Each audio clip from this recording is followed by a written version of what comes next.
Parce que l'État a une responsabilité dans les comportements des uns et des autres. Avez-vous l'impression, pour le cas du Cameroun, que depuis un certain nombre d'années, l'État a laissé faire? Justement, l'État a laissé faire.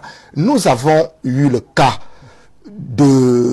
qui a fait un écho grave dans notre société, le cas de déviance sexuelle de la fille du chef de l'État. On a eu le cas de Brenabia qui a confirmé son homosexualité. Elle qui est à la... C'est vrai que vous avez posé la question. Pas faire une fixation. Écoutez, vous avez posé la question, permettez que je vous réponde pour montrer les limites de l'État sur les interventions qu'il devrait avoir sur les cas de déviance que nous observons. On dit souvent alors, que la loi est impersonnelle. Vous voyez un tout petit peu. Vous avez posé la question, pourquoi est-ce que vous avez du mal à admettre qu'on vous réponde? C'est des faits. Nous n'inventons rien dans cette studio. C'est des faits. Et on a donc observé observé que la fille du chef de l'État, qui admet être homosexuel... Vous l'avez dit, hein? Ce n'est pas je vais le redire et le répéter, c'est des faits. Qui admet son homosexualité et qui est un modèle de société, a donc eu un impact sur les jeunes. Et l'État a laissé un vide. On n'a pas vu l'État condamner ce genre de situation. Et on a donc l'impression que les en bas d'en bas, ces 11 jeunes du lycée, parce qu'ils sont 11, quand on va le communiquer de cet établissement, on parle de 11 jeunes en tout, il n'était pas 5, on va donc dire que les en bas d'en bas vont donc voir que si en haut, on ne dit rien de ces pratiques, de ces déviances qui affectent la moralité, nous en bas, on peut donc amplifier, peut-être que le silence de l'État voudrait légitimer les déviances qui font monnaie courante. C'est pour cela que la responsabilité de l'État doit être convoquée, l'État doit observer la loi, puisque ces déviances sont interdites par la loi. Très bien. Si cela est fait que l'État n'intervient pas, hein, il faut bien comprendre, en bas, on va se comporter comment? Il y a la responsabilité des cercles d'éducation de base, tels que la famille. La famille, nous avons une responsabilité, nous les parents, de contrôler au maximum nos enfants pour les orienter dans la normalité et la moralité. C'est vrai qu'on a un contrôle aujourd'hui, nos parents, bien sûr, ont un contrôle limité, parce qu'il y a tout un environnement qui influence ces jeunes-là. Parce que quand ils sont fixés dans des informations, dans les réseaux sociaux et autres, tout ce qu'ils apprennent là-bas de mauvais, ils ne nous écoutent plus.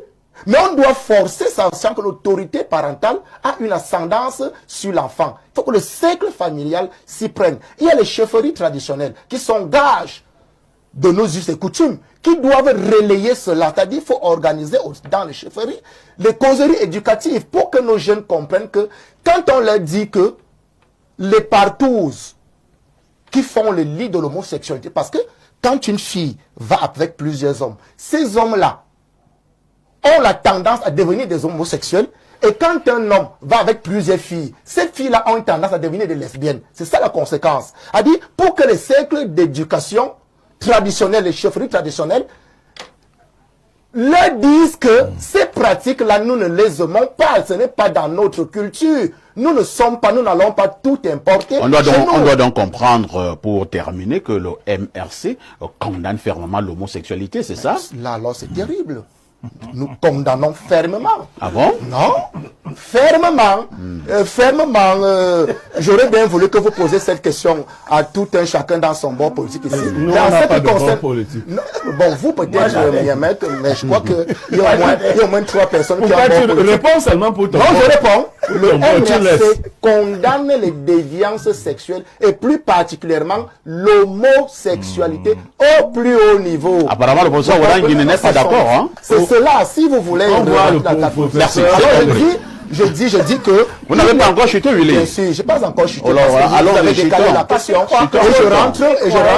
Il vous reste exactement 30 secondes. Je rentre dans ce que je suis en train de dire, que ceux qui sont garants de la moralité publique doivent prendre le problème à corps.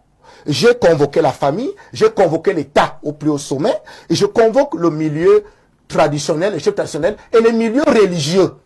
Les milieux religieux, il faut répéter ce message-là à nos jeunes enfants, eux qui ont l'autorité de le faire, pour comprendre que les déviances ne sont pas la bienvenue. On ne va pas transformer notre République, on ne va pas sodomiriser. Je convoque Sodome et Gomorrhe, la sodomirisation de toute une société. Hein? L'expression est vraiment forte. Ah non, c'est Sodome et Gomorrhe. Merci, c'est compris. Il faut donc que nous rentrions dans la norme. On ne va donc pas permettre que cela continue. Il faut que les acteurs interviennent à partir de l'État. On va passer la parole à Abel. Lorsque nous parlons de sciences politiques et lorsque nous parlons de politique tout court, le volet ayant trait à la jeunesse, ça ne dit rien à personne ou bien c'est un faux débat?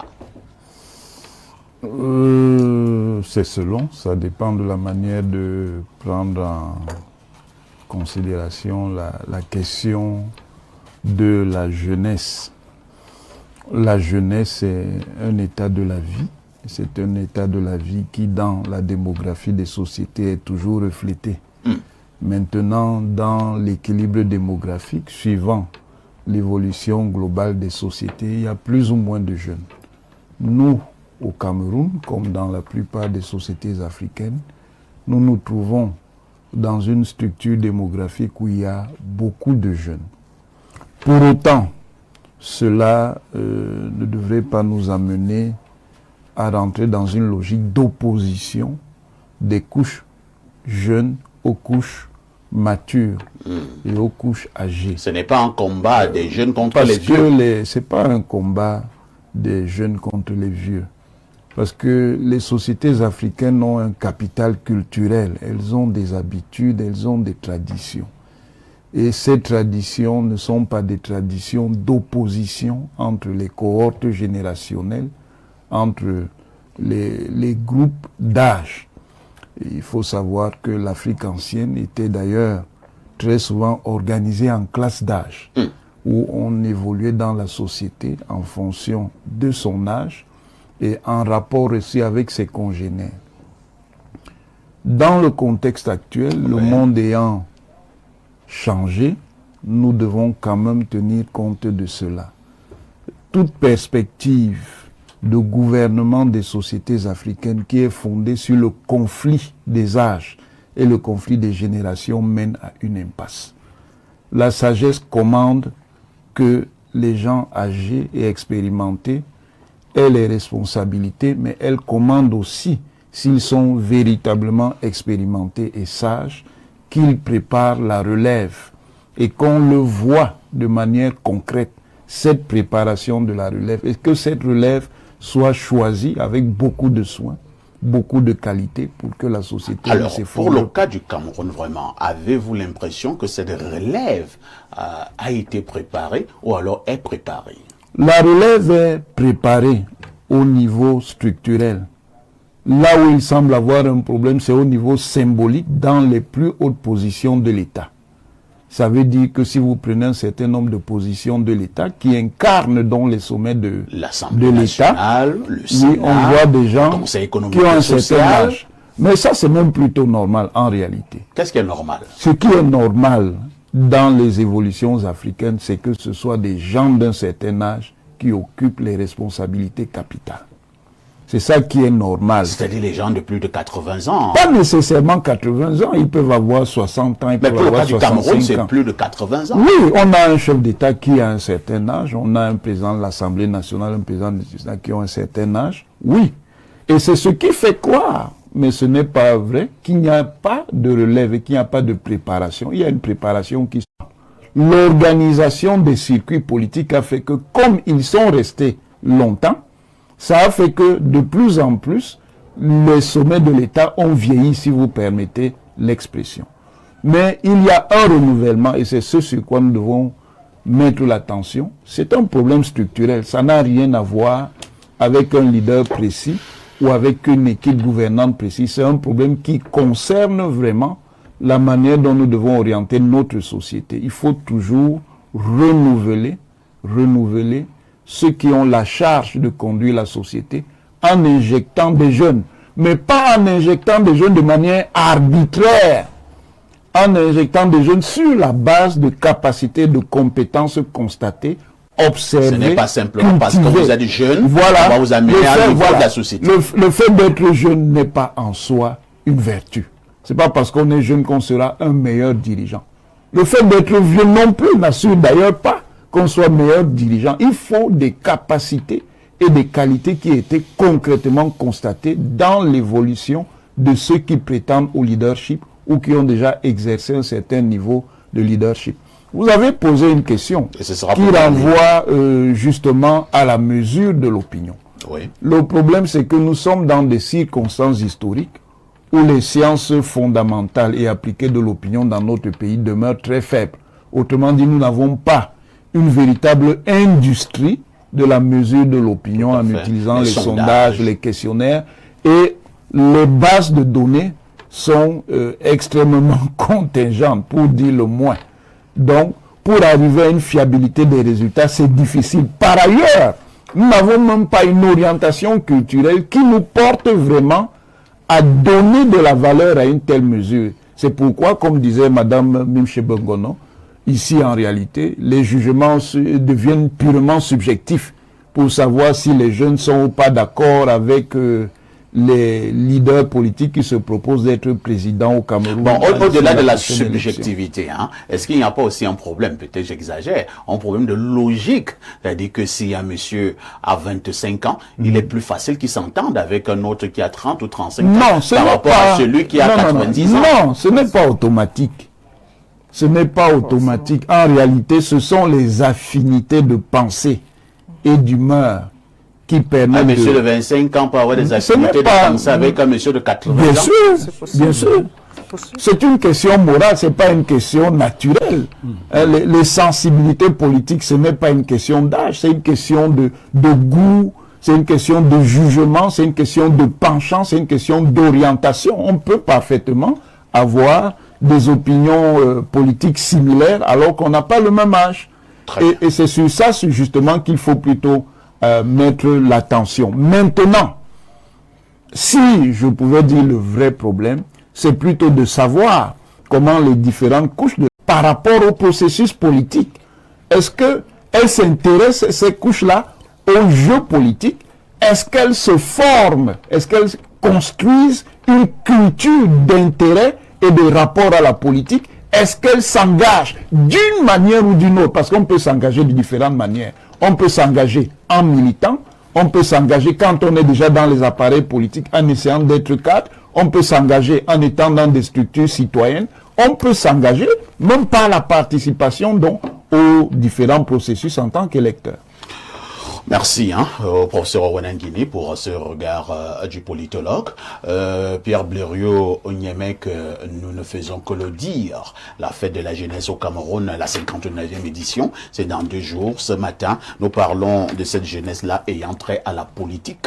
Cette jeunesse, si on s'en tient aux statistiques données tout à l'heure par Elimbi Lobé, et même au niveau justement du vécu au quotidien, cette jeunesse qui occupe quand même la grande partie de l'électorat.